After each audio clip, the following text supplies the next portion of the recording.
আচ্ছা, তো আজকে ২ তারিখ আরেকটা ব্লগে স্বাগতম। সবার আগে আজকে আমি তোমাদেরকে কিছু বাঙালি যে ফিল্মগুলো এসছে সেগুলো সম্পর্কে আগে বলে দিই। তারপরে হচ্ছে আমি তোমাদেরকে আজকে স্পেশাল জিনিস যেগুলো চলছিল সেগুলো বলবো। ঠিক আছে? আপাতত একটু দাঁড়াও ১ মিনিট। ২০২৬-এর যে বাঙালি ফিল্মগুলো এসছে মানে কলকাতার, সে ফিল্মগুলো হচ্ছে নারী চরিত্র বেজায় জটিল, যেটাতে অভিনয়ে আছে অঙ্কুশ হাজরা, ঐন্দ্রিলা সেন, নবনীতা মারাকা, সোহিনী সেনগুপ্ত, ইপ্সিতা মুখার্জি। এরপর হচ্ছে কীর্তনের পর কীর্তন, যেখানে গৌরব চ্যাটার্জি, পরাণ ব্যানার্জি, অরুণিমা ঘোষ আর অভিজিৎ গুহ ছিলেন, যেটা ৯ জানুয়ারিতে রিলিজ করেছিল।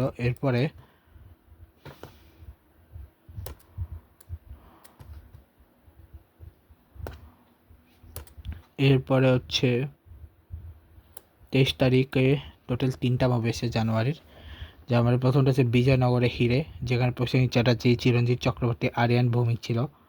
হচ্ছে ভানুপ্রিয় ভূতের হোটেল, যেখানে বনি সেনগুপ্ত, মিমি চক্রবর্তী, স্বস্তিকা দত্ত, কাঞ্চন মল্লিক ছিলেন। হোক কলরব, যেখানে ওম সাহানি, জন ভট্টাচার্য ও শাশ্বত চ্যাটার্জি ছিলেন। এরপর আছে ফেব্রুয়ারি, মানে আগের মান্থটা, যে মান্থে ৬ তারিখে রিলিজ করে দুটো মুভি। প্রথমটা হচ্ছে ওসিডি। ওসিডিতে অভিনয় করেন জয়া আহসান আর কৌশিক সেন। আর কাঞ্চা নামে একটা মুভি এসেছিল। আচ্ছা, এরপর কাঞ্চা নামের ছবি এসেছিল ৬ তারিখে, যেখানে হচ্ছে মৃন্ময় দাস, রজতা দত্তা, মীর আফসা আলী এরা অভিনয় করেছিল। এরপরে ফেব্রুয়ারির 13-এ মুভি আসছে মন মানে না, যেখানে হিয়া চ্যাটার্জি, সৌম্য মুখার্জি। মানেই না, ওটা হচ্ছে মন মানে না, এটা হচ্ছে মন মানেই না। ওটাতে হচ্ছে এম এ অ্যানি, আর এখানে হচ্ছে MAA অ্যানি ভাই।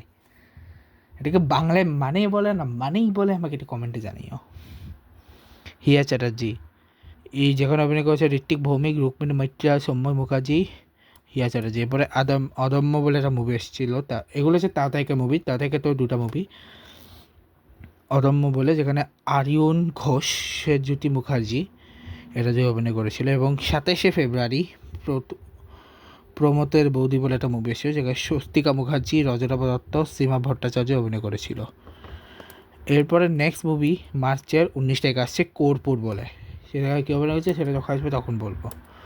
ঠিক আছে? আর হ্যাঁ, অন্য কিছু দেখানোর আগে আমি 2026 বাংলার সেই ফিল্ম লিস্ট দেখা দিচ্ছি। এক সেকেন্ড সার্চ করে তারপর দেখাচ্ছি। এখন অবধি 3টা মুভি এসছে, এখন অবধি একটা মুভি এসছে। জানুয়ারিতে এসছে এখানে রাজনৈতিক আলাপ জরুরি, যেখানে ইমতিয়াজ বচ্চন, আজাদ আব্দুল কালাম, একে আজাদ সেতু এবং আল জিন্নাম অভিনয় করেছিলেন। এরপরে 16 জানুয়ারি 30 জানুয়ারি এসেছিল ময়নার চর, যেখানে মামুন হাসান ইমন, সুস্মি রেহমান এবং শিবার শানু। ও 13 ফেব্রুয়ারি একটা মাত্র মুভি এসেছিল, যেটা হচ্ছে বরিশাল্লা পরি, যেখানে শিবপান মৈত্র আর প্রিয়া সরকার বলে অভিনয় করেছে। এরপরে 20 তারিখ হচ্ছে বাকি সব মুভিগুলো আসতেছে, মানে একই দিনে এতগুলো মুভি। কোন কোন মুভি বলি: prince, once upon a time in Dhaka, ডোম, আনটিল দ্য লাস্ট ব্রেথ, রাক্ষস, বনরতা এক্সপ্রেস, প্রেশার কুকার, মালিক, ট্রাম্বুলার, হাঙ্গর বলতেছে হাঙ্গর, দুর্বার, টস টস টচনচ, এটাকে ইংলিশে অ্যাস্ট্রাগন, আমি টস বলতাম, টচনচ, পিনিক। এই দুর্বজল গেল।